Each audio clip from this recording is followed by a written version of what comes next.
kuipongeza Tume Huru ya Taifa ya Uchaguzi kwa kuendesha vyema uchaguzi huu, mchaguzi mkuu wa kwanza tangu kuundwa upya kwa tume hiyo.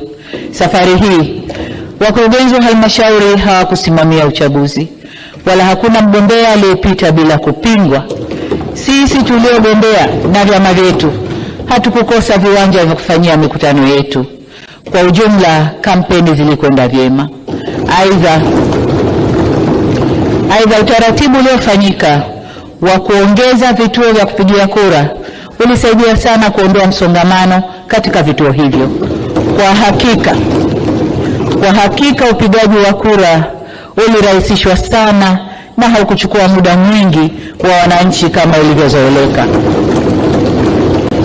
Jambo hili limewafanya baadhi ya waangalizi wa uchaguzi kudhani kwamba wananchi hawakujitokeza kupiga kura.